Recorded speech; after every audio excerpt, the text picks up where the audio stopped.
Kia ora team, I'm here to talk to you about complex numbers and the angles that we use when we're writing in polar form.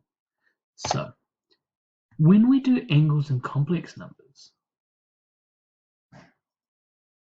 we typically use radians and not degrees because radians are very, very useful.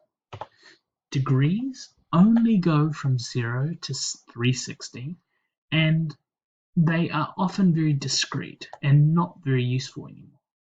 However, radians are very, very exciting. Let me show you why.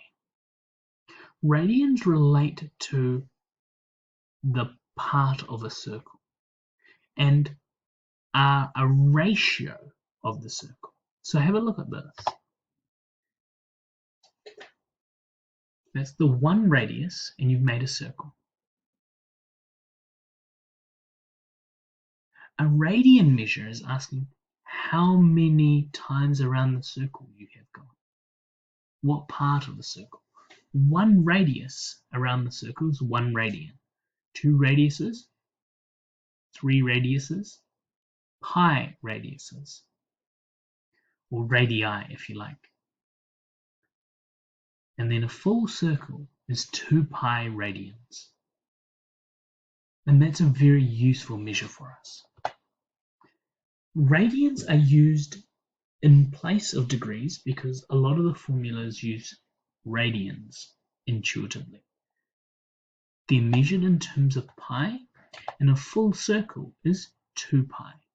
Half a circle is that pi that we saw, and we use fractions like pi on 2, pi on 3, pi on 4, pi on 6 to refer to our radians.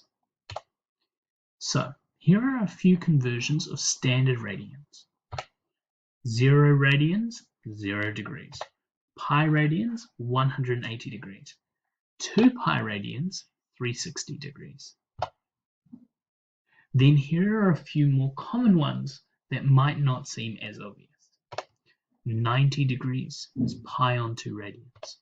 60 degrees is pi on 3 radians. 45 degrees, pi on 4 radians. 30 degrees, pi on 6 radians. Now, with these added together in different combinations, we get quite a lot of our radian measures in exact forms. I'm going to show you how we then use our radians in the next video.